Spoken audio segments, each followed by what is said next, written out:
ഈ video sponsor ചെയ്തിരിക്കുന്നത് AMD. അപ്പോൾ AMDയുടെ എൻ്റെ കയ്യിൽ ഇരിക്കുന്ന GPU എന്ന് പറഞ്ഞു കഴിഞ്ഞാൽ AMD Radeon 6700 ആണ്. അപ്പോൾ ഈ ഒരു GPU എൻ്റെ കയ്യിൽ വെച്ചിട്ട് എന്ത് വീഡിയോ ആണ് ഞാൻ ചെയ്യാൻ പോകുന്നത് ചോദിച്ചു കഴിഞ്ഞാൽ AMD ഗ്രാഫിക് കാർഡുകൾക്ക് കുറച്ച് ഇമ്പ്രൂവ്മെന്റ്സ് വന്നിട്ടുണ്ട്. അപ്പോൾ അതെന്തൊക്കെയാണെന്നുള്ളത് നോട്ട് ചെയ്ത് പറയുകയാണ്. ഒന്നാമത്തത്, കഴിഞ്ഞ വർഷം അവസാനമായിട്ട് നമ്മുടെ AMD അവരുടെ FSR 1.0 ലോഞ്ച് ചെയ്തിരുന്നു. അതായത് ഫിഡിലിറ്റി എഫക്ട് സൂപ്പർ റെസൊല്യൂഷൻ എന്ന് പറയുന്നത്. എന്താണ് ഫിഡിലിറ്റി എഫക്ട് സൂപ്പർ റെസൊല്യൂഷൻ എന്നുള്ളത് ഇഷ്ടം പോലെ തവണ നമ്മുടെ ചാനലിൽ പറഞ്ഞിട്ടുണ്ട്. എന്നാലും പറഞ്ഞുതരാം. ഫിഡിലിറ്റി എഫക്ട് സൂപ്പർ റെസൊല്യൂഷൻ എന്ന് പറയുന്നത് ഒരു അപ്സ്കെയിലിംഗ് ടെക്നോളജിയാണ്. അതായത് ലോ റെസൊല്യൂഷനിൽ CPU-ന് ഒരുപാട് ലോഡൊന്നും കൊടുക്കാണ്ട് റെൻഡർ ചെയ്തതിന് ശേഷം അതിനെ അപ്സ്കെയിൽ ചെയ്ത് ഓരോ അൽഗോരിതം യൂസ് ചെയ്ത് അപ്സ്കെയിൽ ചെയ്ത് നല്ല ക്വാളിറ്റി ഉള്ളതും നല്ല FPS ഉള്ളതും നല്ല ടെക്സ്ചർ ക്വാളിറ്റി ഉള്ളതും നല്ല ഗ്രാഫിക്സ് ഉള്ളതും നല്ല സ്മൂത്ത് ആയിട്ടുള്ള ഔട്ട്പുട്ട് തരുന്ന ഒരു സിസ്റ്റം അല്ലെങ്കിൽ ഒരു ടെക്നോളജിനെയാണ് FSR എന്ന് പറയുന്നത്. അതിൻ്റെ FSR 1.0 ആണ് കഴിഞ്ഞ വർഷം ഇറങ്ങിയത്. എന്നാൽ FSR 2.0 ലോഞ്ച് ചെയ്തിട്ടുണ്ട്. അപ്പോൾ FSR 2.0ൽ ഒരുപാട് സ്പെഷ്യാലിറ്റീസ് വരുന്നുണ്ട്. ഒന്നാമത്തത് എടുത്ത് പറയുന്നത് എന്താണെന്ന് വെച്ച് കഴിഞ്ഞാൽ AMD ഹാർഡ്വെയറിൽ മാത്രം ഒതുങ്ങി നിൽക്കുന്നതല്ല ഇനി FSR എന്ന് പറയുന്നത്. അതായത് ഫിഡിലിറ്റി എഫക്ട് സൂപ്പർ റെസൊല്യൂഷൻ ഇനി കോമ്പറ്റീറ്റീവ് ആയിട്ടുള്ള അല്ലെങ്കിൽ കോമ്പറ്റീറ്റേഴ്സ് ആയിട്ടുള്ള പല ഗ്രാഫിക് കാർഡുകൾക്കും, അതായത് കുറച്ചുകൂടി വ്യക്തമായിട്ട് പറഞ്ഞു കഴിഞ്ഞാൽ നിങ്ങൾക്ക് AMDയുടെ ഗ്രാഫിക് കാർഡുകളിൽ മാത്രമല്ല ഫിഡിലിറ്റി എഫക്ട് സൂപ്പർ റെസൊല്യൂഷൻ ഇടാൻ പറ്റുക. AMDയുടെ കോമ്പറ്റീറ്റേഴ്സ് ആയിട്ടുള്ള സെലക്ടഡ് ആയിട്ടുള്ള പല ഗ്രാഫിക് കാർഡുകളിലും നിങ്ങൾക്ക് ഇനി ഫിഡിലിറ്റി എഫക്ട് സൂപ്പർ റെസൊല്യൂഷൻ 2.0 സാധ്യമാവുന്നതാണ്. അപ്പോൾ ഏത് ഗ്രാഫിക് കാർഡ് വെച്ചിരിക്കുന്ന ആളുകൾക്കും ഗെയിം നല്ല സ്മൂത്ത് ആയിട്ട് ഒരു ടെക്നോളജി, ഒരു നല്ലൊരു അപ്സ്കെയിലിംഗ് ടെക്നോളജി യൂസ് ചെയ്ത് കളിക്കാനായിട്ട് പറ്റും.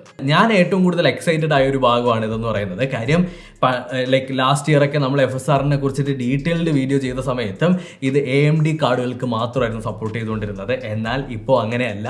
ഇപ്പോൾ എനിക്കും വേണമെങ്കിൽ FSR ഇട്ട് ഗെയിം കളിക്കാവുന്നതാണ്. ഏകദേശം 110 ഗെയിമുകൾക്ക് മേളിൽ നമ്മുടെ FSR 2.0 സപ്പോർട്ട് ചെയ്യുന്നുണ്ട്. അപ്പോൾ ആ ഗെയിമുകൾക്കെല്ലാം നല്ല ടെക്സ്ചർ ക്വാളിറ്റി ഉള്ളതും നല്ല ഗ്രാഫിക് ഡീറ്റെയിൽ ഉള്ള ഔട്ട്പുട്ട് നിങ്ങൾക്ക് കിട്ടും. പിന്നെ ഒരു കാര്യം എന്താണെന്നറിയാവോ, ഈ ഒരു സിസ്റ്റത്തിന് ഡെഡിക്കേറ്റഡ് മെഷീൻ ലേണിംഗിന്റെ ആവശ്യമില്ല എന്നുള്ളതാണ് എടുത്തു പറയേണ്ട ഒരു ടെക്നിക്കൽ ആസ്പെക്ട്. FSR 2.0 എടുത്ത് പറയേണ്ട ഒരു ചേഞ്ച് എന്ന് പറയുന്നത് നമ്മുടെ സ്പേഷ്യൽ അപ്സ്കെയിലിംഗിൽ നിന്ന് അവരെന്ത് ചെയ്തു, ടെമ്പറൽ അപ്സ്കെയിലിംഗിലേക്ക് കൊണ്ടുവന്നു. അതായത് സ്പേഷ്യൽ അപ്സ്കെയിലിംഗ് എന്താണെന്നുള്ളത് ഞാൻ ആദ്യം പറഞ്ഞുതരാം. അതായത് ഒരു കറണ്ട് ഫ്രെയിം, അതായത് ഇപ്പോൾ ഓടുന്ന ഫ്രെയിമിന്റെ ഡേറ്റ എടുത്ത് മാത്രമായിരിക്കും അത് അപ്സ്കെയിൽ ചെയ്യുക. പക്ഷേ എന്നാൽ ടെമ്പറൽ അപ്സ്കെയിലിംഗ് വരുന്ന സമയത്ത് കാര്യങ്ങൾ മൊത്തം മാറും.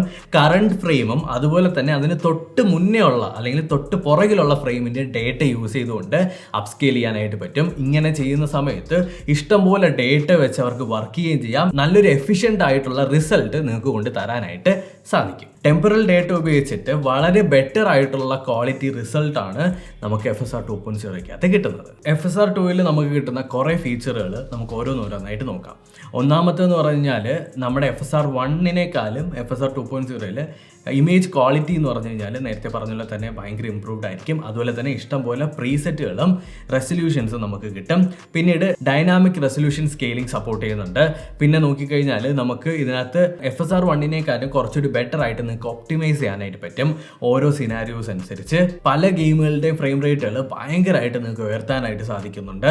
ഒരു എക്സാമ്പിൾ പറയുകയാണെന്നുണ്ടെങ്കിൽ God of War നമ്മുടെ FSR 1-ൽ നിന്ന് FSR 2.0 ഒരു അപ്ഗ്രേഡ് ഉണ്ടായി. അതിനുശേഷം ഭയങ്കര വലിയൊരു ചേഞ്ച് ആണ് ഗെയിം പ്ലേയിൽ മൊത്തത്തിലുണ്ടായത്. ഇത് 11ാമത്തെ ഗെയിമാണ് FSR 2.0 ഇൻകോപ്പറേറ്റ് ചെയ്തിട്ടുള്ളത്. അപ്പോൾ ഇനിയുള്ള പല ഗെയിമുകളും കൂടുതലായിട്ടുള്ള ഗെയിമുകളിലേക്ക് FSR 2.0 ടെക്നോളജി ഇംപ്ലിമെന്റ് ചെയ്തുകൊണ്ടിരിക്കുകയാണ്. അപ്പോൾ പല ഗെയിമുകളിലും നിങ്ങളുടെ ഫേവറേറ്റ് ആയിട്ടുള്ള പല ഗെയിമുകളിലും ഈ ടെക്നോളജി റിലീസ് ചെയ്യുന്നതായിട്ടൊക്കെ നിങ്ങൾക്ക് അറിയാനായിട്ട് സാധിക്കും. ഇനി നമ്മുടെ AMD നമുക്ക് അവതരിപ്പിക്കുന്ന കുറച്ച് ഫീച്ചറുകൾ, എക്സ്ട്രാ ഫീച്ചറുകൾ. ഒന്നാമത്തത് AMDയുടെ നോയ്സ് സപ്രഷൻ നിങ്ങൾക്ക് കിട്ടണമെന്നുണ്ടെങ്കിൽ 6000 സീരീസോ അല്ലെങ്കിൽ നമ്മുടെ എൻ്റെ കയ്യിലിരിക്കുന്നത് പോലെ 6000 സീരീസ് RX റേഡിയോൺ ഗ്രാഫിക് കാർഡുകളിലൊക്കെ നിങ്ങൾക്ക് സാധിക്കും. അതുപോലെ തന്നെ നിങ്ങൾക്ക് AMDയുടെ അഡ്രിനാലിൻ സോഫ്റ്റ്വെയറിൻ്റെ ഏറ്റവും ലേറ്റസ്റ്റ് ആയിട്ടുള്ള വേർഷനൊക്കെ നിങ്ങൾ ഇൻസ്റ്റാൾ ചെയ്തിരിക്കണം കറക്റ്റായിട്ട്. എന്നാൽ നിങ്ങൾക്ക് നോയ്സ് സപ്രഷൻ കിട്ടും. അതായത് നിങ്ങളുടെ ചുറ്റും ഭയങ്കര നോയ്സ് ഉണ്ട്, നിങ്ങളുടെ മൈക്കിൻ്റെ അകത്തോട്ട് ഇഷ്ടം പോലെ നോയ്സ് വരുന്നുണ്ട്, അതുകൊണ്ട് നിങ്ങളുടെ കൂടെ കളിക്കുന്നവരൊക്കെ നിങ്ങളെ ഭയങ്കരമായിട്ട് തെറി വിളിക്കുന്നു എന്നുണ്ടെങ്കിൽ അല്ലെങ്കിൽ വഴക്ക് പറയുന്നു എന്നുണ്ടെങ്കിൽ നിങ്ങൾക്ക് എന്ത് ചെയ്യാൻ പറ്റും, ഈ ഒരു നോയ്സ് സപ്രഷൻ എനേബിൾ ചെയ്ത് കഴിഞ്ഞാൽ ബാക്ക്ഗ്രൗണ്ടിലുള്ള നോയ്സ് ഒന്നും നിങ്ങളുടെ മൈക്കിലേക്ക് വരാണ്ട് നല്ല ഐസൊലേറ്റ് ചെയ്ത് കിട്ടും. AMD ഗ്രാഫിക് കാർഡുകളോ പ്രൊസസ്സറുകളോ നമ്മൾ ഉപയോഗിക്കുന്ന സമയത്ത് കിട്ടുന്ന വേറെ കുറച്ച് എക്സ്ട്രാ ഫീച്ചറുകളുണ്ട്. ഒന്നാമത്തെന്ന് പറഞ്ഞാൽ AMD ആൻറ്റി ലാഗ്, അതുപോലെ തന്നെ ഫ്രീസിങ്, പിന്നെ സാമിനെ കുറിച്ചിട്ടൊക്കെ നമ്മൾ പറയും. AMD ആൻറ്റി ലാഗ് എന്താണെന്ന് ചോദിച്ചു കഴിഞ്ഞാൽ ഒരു ഗ്രാഫിക് കാർഡും ഒരു CPU, അതായത് CPU GPU അതിൻ്റെ അകത്ത് CPU GPUവിനേക്കാളും ഭയങ്കരമായിട്ട് വർക്ക് ചെയ്യുന്നു. അങ്ങനെ സമയത്ത് നല്ല ഇൻപുട്ട് ലാഗ് ഉണ്ടാകും. അതായത് നമ്മളിവിടെ അമർത്തി കഴിഞ്ഞാൽ നമ്മുടെ ഗെയിമിൻ്റെ അകത്തേക്ക് അത് രജിസ്റ്റർ ആവാനായിട്ട് നല്ല സമയമെടുക്കും. ഈ സമയത്ത് നമ്മുടെ AMDയുടെ ആൻറ്റി ലാഗ് ടെക്നോളജി സ്വിച്ച് ചെയ്ത് കഴിയുന്ന സമയത്ത് എന്താ സംഭവിക്കുന്നത്, ഇതിനെ മൊത്തത്തിൽ ബാലൻസ് ചെയ്യുക. അതായത് CPUവിൻ്റെയും GPUവിൻ്റെയും ബാലൻസിനെ ബാലൻസ് ചെയ്തിട്ട് നിങ്ങൾക്ക് ആ ഒരു റെസ്പോൺസ് ഒക്കെ തിരിച്ചു കൊണ്ടുവന്ന് നിങ്ങൾ എപ്പോഴാണോ അമർത്തുന്നത് അപ്പോൾ തന്നെ ഗെയിമിലും രജിസ്റ്റർ ആവുന്ന രീതിയിൽ ഇൻപുട്ട് ലാഗോ കാര്യങ്ങളോ ഒന്നും ഇല്ലാണ്ട് നിങ്ങൾക്ക് കിട്ടും. ഇനി അടുത്ത് വരുന്നത് സ്മാർട്ട് ആക്സസ് മെമ്മറി. ഈ സ്മാർട്ട് ആക്സസ് മെമ്മറി ഓൾറെഡി നമ്മുടെ കമ്പ്യൂട്ടറുകളിലെല്ലാം ചെയ്യുന്ന പരിപാടി തന്നെയാണ്. അതെന്താണെന്ന് ചോദിച്ചു കഴിഞ്ഞാൽ ഒരു CPUവിന് ഒരു GPUവിൻ്റെ 1% അല്ലെങ്കിൽ ഒരു ഭാഗം മെമ്മറി മാത്രമേ ഒരു സമയം എടുക്കാനായിട്ട് സാധിക്കുള്ളൂ. എന്നാൽ AMDയുടെ സ്മാർട്ട് ആക്സസ് മെമ്മറി കൊണ്ട് ഉദ്ദേശിക്കുന്നത് എന്താണെന്ന് വെച്ച് കഴിഞ്ഞാൽ, അല്ലെങ്കിൽ കൊണ്ടുവരുന്നത് എന്താണെന്ന് വെച്ച് കഴിഞ്ഞാൽ, ഒരു GPUവിൻ്റെ കംപ്ലീറ്റ് പെർഫോമൻസിനെയും എടുക്കാൻ പറ്റുന്ന രീതിയിൽ എനേബിൾ ചെയ്യുകയും ചെയ്യും. അതുകൊണ്ട് നിങ്ങൾക്ക് കംപ്ലീറ്റ് ആയിട്ട് എഫിഷ്യൻ്റ് ആയിട്ട് മാക്സിമം പെർഫോമൻസ് നിങ്ങൾക്ക് കിട്ടുകയും ചെയ്യും. അതായത് മൊത്തത്തിൽ പറഞ്ഞു കഴിഞ്ഞാൽ പെർഫോമൻസിൻ്റെ മൊത്തത്തിൽ ഒന്ന് ബൂസ്റ്റ് ചെയ്യാനായിട്ട് സാധിക്കും. അപ്പോൾ ഇത്രയാണ് സത്യം പറഞ്ഞു കഴിഞ്ഞാൽ AMD ഗ്രാഫിക് കാർഡുകൾ അല്ലെങ്കിൽ AMD പ്രോസസ്സേഴ്സ് വാങ്ങിച്ചു കഴിഞ്ഞാൽ നിങ്ങൾക്ക് കിട്ടുന്ന പലതരത്തിലുള്ള ഗുണങ്ങളെന്ന് പറയുന്നത്.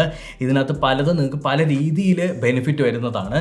നിങ്ങളിപ്പോൾ കളിക്കുന്ന ഫേവറേറ്റ് ഗെയിമിന് നിങ്ങൾക്ക് വേണമെങ്കിൽ ആൻറ്റി ലാഗ് എനേബിൾ ചെയ്യാനായിട്ട് പറ്റും. അതുപോലെ തന്നെ നിങ്ങൾക്ക് FSR 2.0 കിട്ടുന്നുണ്ട്. FSR 2.0 ഭയങ്കര ഫേമസ് ആണ്. അതുമാത്രമല്ല ഒരുപാട് ആളുകൾക്ക് നല്ല റിസൾട്ട് തരുന്ന ഒരു ടെക്നോളജിയും കൂടിയാണ്.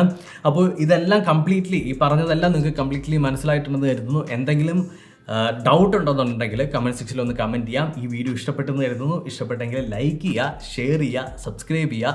അടുത്തൊരു ടെക്നോളജി വീഡിയോയിൽ വീണ്ടും കണ്ടുവരുന്നതായിരിക്കും. ബൈ.